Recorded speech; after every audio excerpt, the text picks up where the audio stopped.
My name is Tommaso. This is Ross. And we run a studio in London which is called The Workers. And it uses Futura Extra Bold. We set up the studio about 5 years, 4 years ago. There's some disagreement between us about when we actually started the studio. Four. We'll try and explain that. But one thing we do know is where our studio is, fortunately, and that's in Sunbury Workshops, lovely row of workshops. And it's in London, which of course is the home of Sherlock Holmes. And we want to show you a clip of our studios from the outside, well, a picture, and we found this. This is our studios getting blown up. The one that blew up is the one at the other end of the, of the row of workshops. So we're still okay there. Still freezing in winter, super hot in summer. Why not? People often ask us what we do, and we've often struggled to say that. But we know now that we love digital technology, and we love challenging digital technology in surprising ways. So just to give you a little bit of background on who the hell we are. Ross, he studied interactive media in Dundee. Then from there, he went on to Glasgow to work as a designer in an advertising agency, graphic design studio. And then tap, over to London 2 years later, Royal College of Art, which is where we met. Yeah, and we met at the Royal College of Art. And before this, Tommaso came the other direction. He'd worked studied industrial design in Rome, product designer in Milan, then was working for Nokia Design in London, and then we went to the Royal College of Art, and we met there, and we just have so many different interests. And just organically, we started working together more and more with so many shared interests. And we set up our studio. we really didn't have a plan, but I'd like to explain this. So, basically, to us, we had industry experience. We'd worked in the industry, but we kind of felt a little bit like misfits, because these are the models of what our studio could have been. We could have went down the product design direction. We could have been web designers, graphic designers, or at least use these models. But going off in any direction seemed like a compromise when you're interested in so many things. So we decided to go up. As you do. Didn't want to kind of box ourselves into any of these things. Kind of wanted to keep all the doors open, childishly, and so we became serial collaborators. And serial collaborators means that we started working with some of the most incredible design studios in London. So peers, if you want, and we worked quite a bit with Bibliotech Design, who spoke here as well a few years ago. That's Olo on the left, and that's a thing we did on the right for their 10th anniversary, which was very fun. More on Bibliotech in a bit, and we worked a lot with JBS on a Coke Pavilion for the Olympics, an advertising for Awesome Cross, for BF Goodrich in LA. Apfel, another incredible design studio, great friends, and so that's Harun Mirza, Lisson Gallery, and then on the right, Helican and Lewis, who also spoke here. That's Nike Field TV. Yeah. Well, basically, there's a new wave of possibilities. So we see it with digital technology. It's just so accessible now. So we want to talk to you a little bit about this. We're not alone in what we do. But the first thing is, when you're working with digital creatives, what we find that really works in all these collaborations is, one, if you get us in early, as soon as the brief comes in or you know what the goal is. And the second is to do with technology and taste. We are the workers, and that's because we're constantly working with technology. And we see we're exposing ourselves to all these opportunities. It's almost like a palette of opportunities which we're seeing. And that's the sort of taste that we can bring to the table. And the third thing is just challenging expectations. We really ask when we're working with people to kind of, please don't have assumptions about what is and isn't possible. The antithesis of this is the PDF. I'm sure a lot of you have worked with digital teams before and seen the situation where the digital team gets a PDF and you say, please make that. And that's where it kind of ends. And we've seen that. We've come from that world. So we didn't quite know what it was and how we fit, but we're starting to understand this now. And we want to show you 2 projects today. The second one has some nice videos for you to watch, but we'll get through the first one, which is Where You Are. Where You Are, and design Indaba, obviously. So Where You Are brings us to these 2 wonderful women. That's Britt and Anna from Visual Editions. Hopefully some of you know them. For those who don't, they run a company called Visual Editions, which is a book publisher. And they have an explosive personality, both as themselves and their actual company. You can see that from the website. And this is what they do. They produce what they call visual writing. And these are like works of art. They're incredible products and beautiful books with a unique visual interpretation, each one of them. And so a few years ago, what was it, about like 2013 perhaps? So a couple of years ago, they were working on this book about maps, which is Where You Are. And, but maps in the broadest sense of the word, as in not cartography really. It was more about stories told into, like a map framework, if you want. And that's like 16 unique essays from artists, thinkers, and writers. So they were working with Bibliotech. They'd been commissioned to design these beautiful books. They're an amazing studio. We love them. But they'd invited us in to pitch an idea because Visual Editions were wanting to create a digital interpretation of the book. And the reason for this was that they wanted to promote the book online. They wanted to raise awareness of it and to basically create as much attention as possible.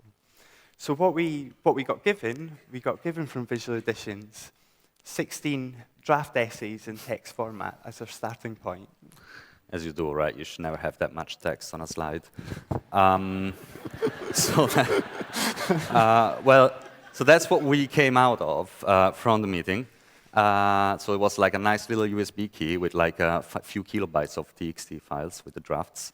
And so you go there, okay, yeah, what's that? So nice stories, but they were drafts, obviously. And so we went on, we started thinking, okay, what do we do about this? Because it's quite daunting, because in a way, like, their books are so beautiful, and you want to do something which is, up to the level of the printed matter. And so we somewhat thought about maybe we could do the 17th essay. And so we wanted to really kind of tell a story of all the data that surrounds a website, both when it's launched and during its lifetime, as well as mapping, visually mapping what people do, where people are on this website at all times. So like when you launch something that's like people linking to it and all that, we all know how the internet works. And so yeah, there's all this like, giant iceberg of like information that can be surfaced and told as a visual story. Yeah, we went back into pitch. There was Visual Editions were there, Bibliotech was there, Tom Uglow from Google Creative Lab was there. And basically we want to convey our excitement. We showed this illustration. This is what a website is like to us when we launch it. We can see that there's lots of different people on the website. So you're never really on it on your own, especially when it's launched. Everyone's moving up and down their different viewports, because we've done this quite a lot with, we've launched quite a few websites.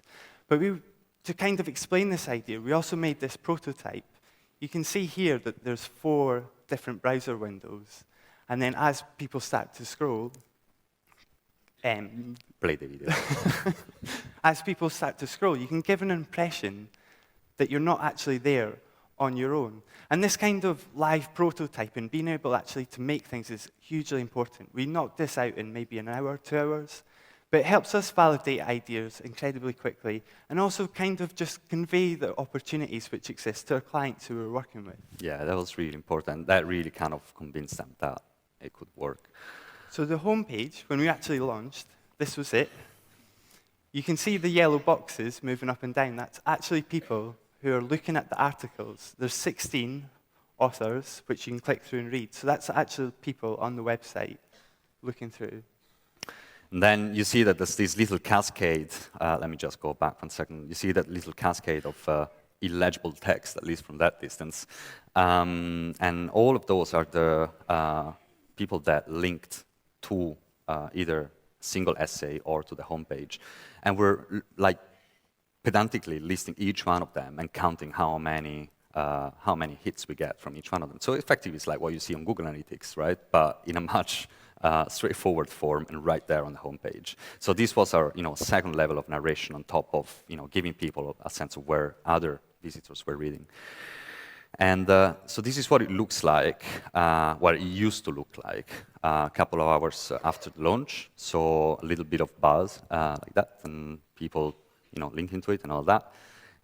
And this is what it looked like at the beginning, and this is what it looks like now. And so it's really nice. Like, it really worked out quite well. And that cascade of that's kind of like the history of the website right there. And it's this like living and breathing thing, which is, for us, was quite important. And it means that it worked. Yeah, stepping past the homepage, we gave each author a sort of unique treatment. And we're really proud, because from the start, we were able to convince Visual Editions that they needed to publish all of these texts online. And the reason for this is what they have for sale is a really beautiful book. But what all these authors themselves, they exist on the internet, so they're going to bring all this attention in. So effectively, we've done 16 different websites for the price of one. I'd absolutely love you to have a look at them sometime. We can't take you through them all. We deconstructed what Visual Editions were doing with the book, but then also tried to bring in some interaction concepts. And we'll show you one quickly, which is, it's our favorite. It's a speculative piece by Peter Turchi, and he's talking about all the roads which he's not taken in his life, all the things he's not done. And we sat down with this one, and we were like, there's infinite possibilities. So we made this piece of text which you can scroll and pan, and it wraps around completely infinitely. And the nicest bit is when you start reading it, you algorithmically end back at where you started.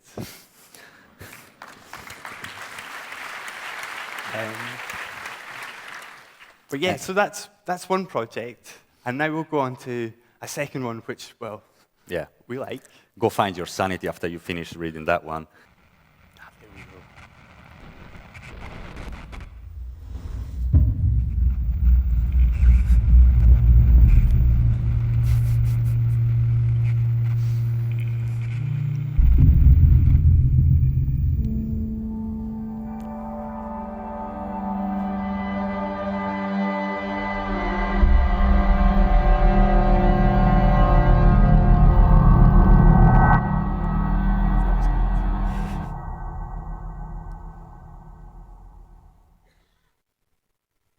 So what you saw was not a website. Well, it does include a little website too, but it's a project which we did for Tate Britain in occasion of the IK Prize 2014. IK Prize is a prize to celebrate digital creativity, and also a way for Tate Britain, which is a very large museum in London, to get new audiences in. So this is the gallery, for those who are not familiar with. From the outside, it's quite imposing, and that's the inside of it. That's 500 years of British art, and so the brief for this project was to do something with this incredible collection. Yeah, we've actually been really lucky, even though we didn't have a plan. We've worked with a number of museums and galleries. This one was with our friends, the Green Isle, in Berlin Natural History Museum. a feathered flight exhibition. We had this beautiful video of this bird moving slow as one of the installations. And this was going to be mapped to your finger. So we got some test footage of us testing the mapping with the finger. Yeah, we're in found footage territory now.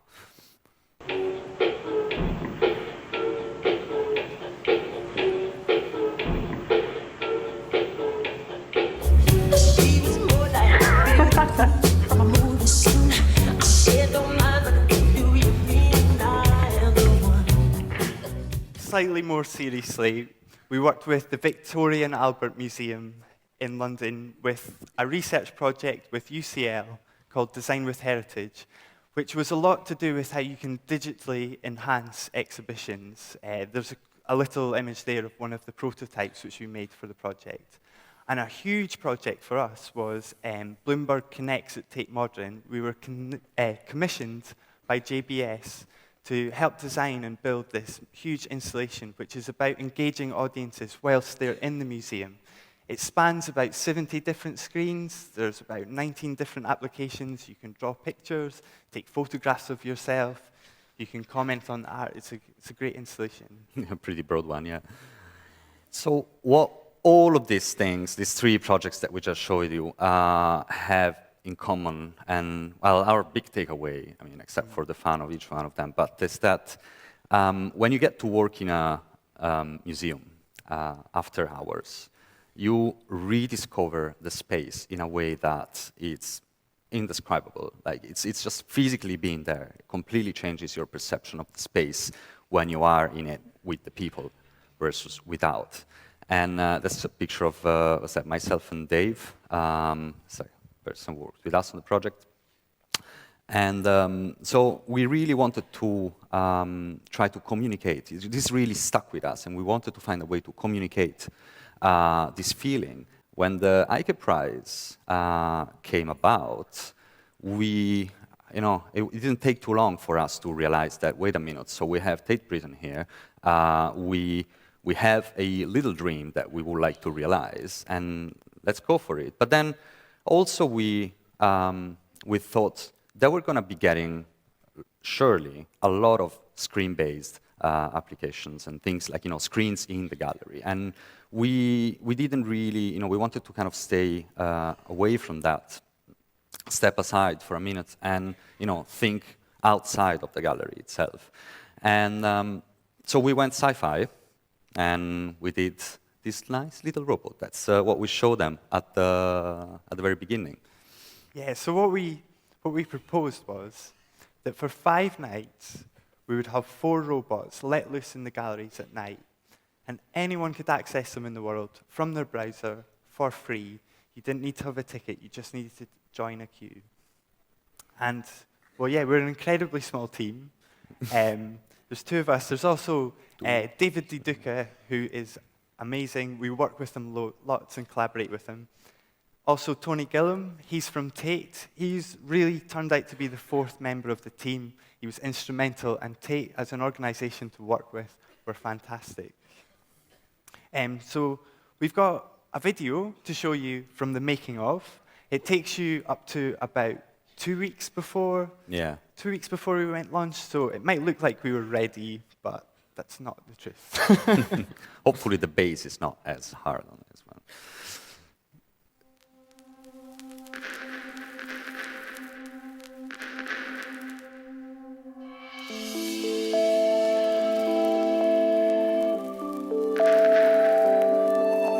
We are The Workers, and we're a digital product design studio based in London, and we've won the Tate IK Prize 2014 for our idea, which is putting 4 robots in Tate Britain's collections after dark. These robots can be controlled remotely via the web, and they'll be moving around the galleries in complete darkness with spotlights.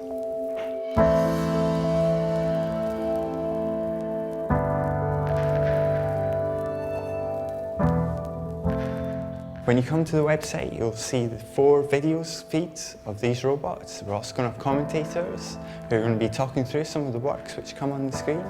And then you can request to take control, and this is where a lot of our effort is focused on at the moment.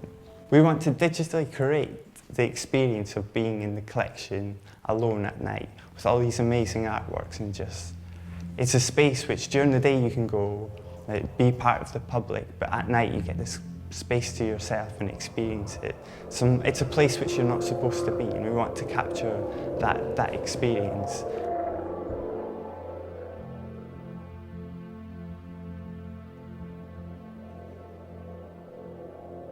As soon as we won the prize, we were contacted by lots of different people, including Ariel Space, who have been helping us with the chassis of the robot and the different components.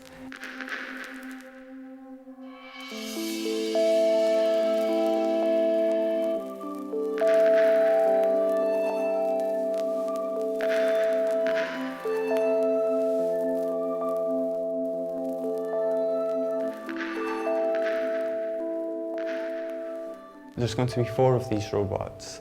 So we want to make sure that we capture the experience of, you might be in a room, you might turn around and just see another sort of creature moving across.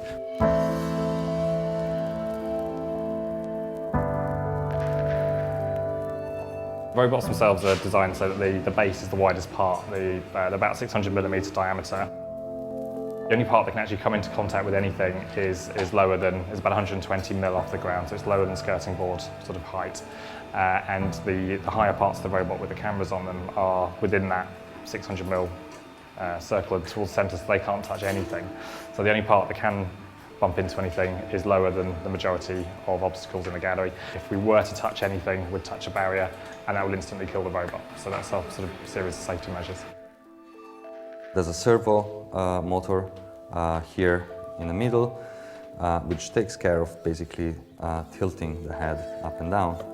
So these boxes, there's a camera and there's a LED light. So this is a 3D printed part.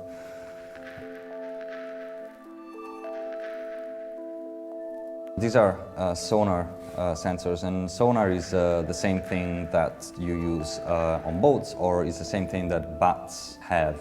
And the way that this works, these are basically just little speakers that send out a sound, like a ping, and then they wait for the sound to bounce off.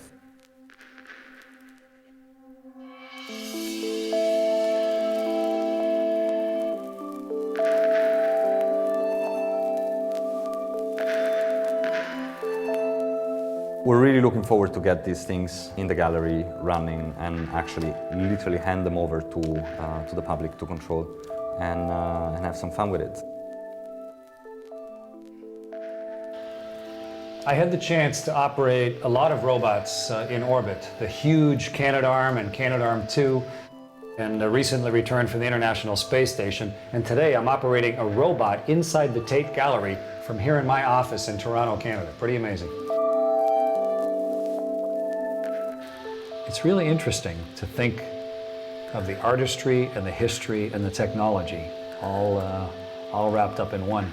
You start to forget what you're really doing, and you just become curious about the painting itself, and the robot and your hands just become an extension of your mind. That's how technology ought to be.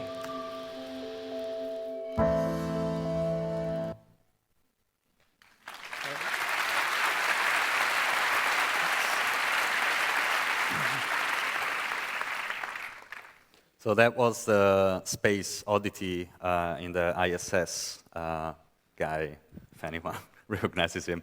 And so, yeah, Chris Hadfield was the first person who actually got to live test the system from abroad, from Canada. And it was quite tense, I would say, because like the video basically ends about 2 weeks before we went live, and there were still a few things to, get working. So that's a totally unfair shot. You see these robots in front of a Harry Moore sculpture, which is not probably the best idea to put them in the same place. But yeah, that's one. That's what it looked like if you happen to be in the same space with the robots, which we had to occasionally. So how did it work? You arrived on afterdark.io, a website which we prepared, which described the event, explained what it was about. And then from there, you request a control, and then you had you were invited to take control of a robot. This is what it looked like when you were granted control of a machine. And one thing that was really important to us was to make sure not to alienate people with some like crazy complex system, and because we knew that they didn't have much time, right? So we wanted to make sure that you come in and you don't need to spend minutes figuring this out. So you can obviously go forward, turn in place, left and right, and then the camera could tilt up and down. And the most important thing is like feedback, obviously. So on the bottom right, you see that little green radar icon that basically turns red when the robot is in proximity of an obstacle, right? And either half, and so you know whether you need to turn left or right if you cannot see the obstacle. But basically, it stops the robot from moving forward. Yeah, one of the biggest challenges which we had to cross was we wanted the video to be absolutely instantaneous. So if you hit move, you'd see the robot move. And it's just simply to make it really believable. So we had to get the video from the robot right to the person who was using it. But another aspect, right from the start of the project, we knew that loads more people were going to be descending on this website. More people than would be able to control the robots, unfortunately.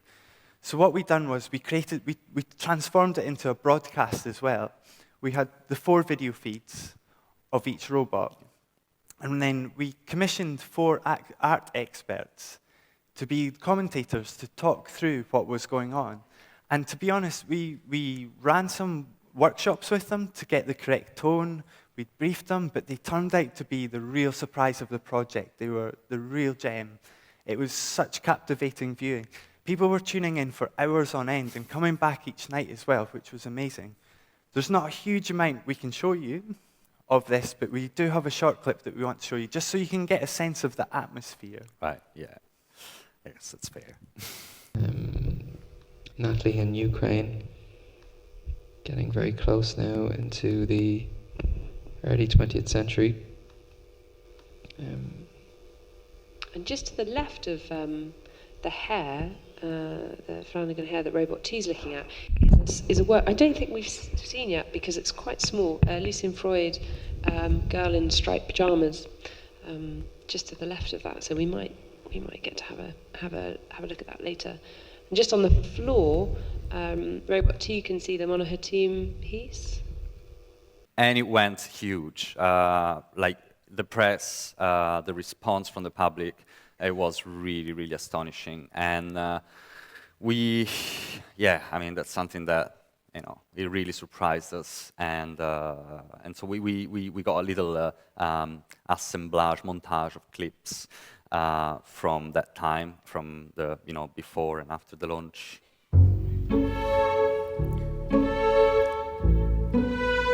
Flashing their headlights and wearing their wheels, a team of robots have arrived in Tate Britain. People logging on to the museum's website will get a chance to remotely control the robot. Have you ever had a museum completely to yourself? Vedere i capolavori dell'arte con gli occhi o meglio la telecamera di un robot. 9 p.m. The lights are off and the Tate Britain in London is closed to visitors. Руководство галереи Tate Britain запускает проект, который позволит любителям искусства осматривать музей ночью при помощи своего компьютера. Rather than sending the robot's video feeds to a central server, the system makes a direct connection between the drivers at home and the robots in the gallery. But imagine what it would be like to be able to roam the place after the doors have shut for the night. So how did you actually get to request control? This is the screen, that's the bottom of the homepage. And there is this like giant blue button here. And we wanted to make sure, again, like here, simplicity was key, like remove every sort of friction, get people in as quick as you can. But we wanted people to, encourage them to leave their name, tell us where they were from, so that we could show, that information on the broadcast, as you saw, like in the four-way split screen. It sees, like, Bob from London and so on. And also, we gave them, gave people a chance to leave us a message, which was quite important, as you will see. And so, yeah, you clicked request robot control, and then you ended up in this magical queue system. Yeah, we built a queue system It was semi-automated because we realized that we needed to, this broadcast was really important. We needed to keep it interesting. And it was just so exciting. It was filling up with about 1,000 people at any one point. And you would, if you waited longer, you had more chance to get one. But people were also leaving these really sort of heartfelt messages about why they wanted to go into the gallery with this robot. But also when we started, we started about 11 o'clock at night, and we had people logging in from Europe, some people from South Africa. And then as it got into the night, we had everyone coming in from the Americas. And then once we were absolutely exhausted, about 3, 4 o'clock in the morning, you had people coming in from Japan, India. It was fantastic. No pressure. So this is what the back of the house looked like. It was really, really great for us because it was this mix of a broadcast and like a live event, and we had machines in the gallery running. There was this website, so the whole infrastructure running in unison to produce this thing, which was very, very. This is what we love. I mean, it's like the culmination of kind of like all the things that we really like all together, and. The public's reaction, that's the most important thing, and it was fantastic, really, really engaging. And that's, you see, like that's some extracts from the tweets, and that's the one on all the way to the left, that's someone trying to reenact After Dark in their living room, pointing a flashlight at and then there's one on the right, top right, there's some like meeting room in New York, someone waiting to get in, to get control of a robot. That's a hedgehog complaining about not having opposable thumbs. You would wonder, like, you probably don't need opposable thumbs to just peck at the keyboard, but as you do. So overall, global media coverage was insane. 100,000 viewers on the broadcast over 5 nights. 500 people controlling the robots, because we gave about maybe like 10 to 12 minutes to each person. Sometimes we forget them for much longer on, but yeah, I mean, that's effectively a time limit that we had, so about 100 people per night, and 33,000 tweets with a little bit of skew, maybe, because the After Dark hashtag returned some funky results on top of the robots sometimes.